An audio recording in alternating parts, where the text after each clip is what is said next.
Preventing cold weather injuries is both a leadership as well as a personal responsibility. Cold exposure can cause multiple injuries. The key to working safely starts with an understanding of cold weather injuries and the ways to prevent them. Here are some of the most common cold weather injuries with tips on how to prevent them. Chilblains is a cold injury resulting from repeated, prolonged skin exposure to cold and wet temperatures above freezing. Exposed skin becomes red, tender, hot to the touch, and usually accompanied with itching. This can worsen to an aching, pins and needles sensation followed by numbness. Chilblains can develop in exposed skin in only a few hours. The most commonly affected areas are the ears, nose, fingers, and toes. Immersion foot, also called trench foot, is an injury caused by prolonged exposure to wet conditions between 32 and 60 degrees with damp socks and boots. Immersing feet in cold water, not changing socks frequently, poor hygiene, and allowing sweat to accumulate in boots or gloves will soften the skin, cause tissue loss, and can lead to infection. Blood vessels constrict and the affected areas become cold, swollen, and discolored. There can be sensations of pins and needles, numbness, and pain. In extreme cases, flesh dies and amputation may be necessary. Frostnip is when the top layers of skin tissue freeze. It is the first degree of frostbite. Frostnip usually results from short duration exposure to cold air or contact with cold objects like metal. Exposed skin, like cheeks, ears, fingers, and wrists, are more likely to develop frostnip. The top layer of frozen skin becomes white and feels hard and rubbery, but the deeper tissue is still soft. The affected area feels numb and may become swollen. Frozen skin thaws quickly, becoming red and painful with eventual peeling of the skin. Complete healing can take 10 days, but the injury is usually reversible. Frostbite occurs when skin tissue freezes through all skin layers. It can freeze the muscle and bone. Frozen skin turns red, then gray-blue with blisters, and in worst cases the skin dies and turns blue-black. At this stage, amputation is often required. Instantaneous frostbite can occur when the skin comes in contact with super-cooled liquids like lubricants, fuels, antifreeze, and alcohol, all of which remain liquid to temperatures as low as -40 degrees Fahrenheit.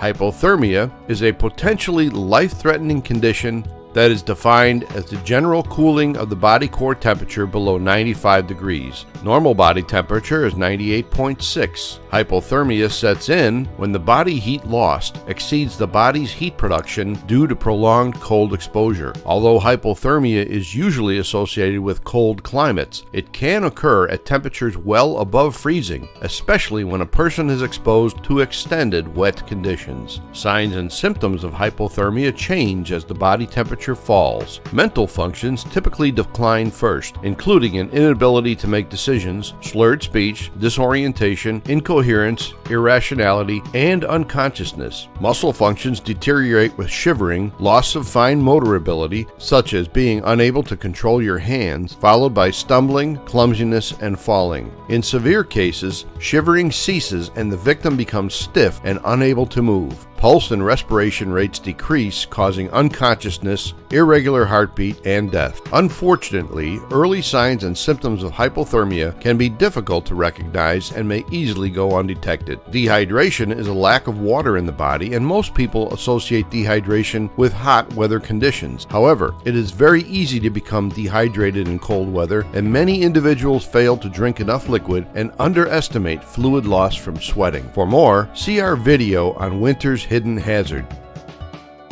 What risk factors contribute to cold injuries? These include temperature, wind, rain, immersion and altitude, workload, duration of cold and/or wet exposure. Individual risk factors include physical fitness, fatigue, general health, prior history of cold injury, medications, alcohol, nicotine, and poor nutrition. Anyone working in a cold environment must be properly prepared and should understand basic control measures to prevent cold weather injuries. Keep your body warm. Keep moving by exercising the big muscles of your arms and legs to keep warm. Avoid alcohol because it impairs your body's ability to shiver and it gives a false sense of warmth. Avoid tobacco products because they decrease blood circulation to the skin. Eat properly to maintain energy. Drink water or other fluids to prevent dehydration. Drinking Drinking warm liquids like tea and hot chocolate that contain sugar provides energy to help the body generate additional heat. Limit the amount of time outside on extremely cold days. Periodically move into a warm area. Wear proper clothing, several layers of loose clothing rather than one or two bulky layers. Air is trapped between these layers and acts as insulation against the cold. The layers can be removed if you become too hot to prevent sweating. Loose clothing allows the blood to circulate to the extremities. Ensure all clothing is in good condition, clean and dry, and change wet, damp clothes immediately. Protect your feet. Carry an extra pair of socks and change damp socks right away. Use foot powder to help absorb moisture. Wear water-resistant boots or overshoes to keep shoes and socks clean and dry. Protect your hands. Wear insulated gloves. Keep gloves clean and dry. Change damp gloves immediately. Avoid skin contact with snow, ice, or any liquids or bare metals that have been exposed to the cold. Protect your head, face, and ears. Wear a hat. As much as 70% or more of the body's heat is lost through an uncovered head. Exercise facial muscles often to help maintain circulation. Above all, protect each other. Watch for signs of frostbite and other cold weather injuries in your coworkers,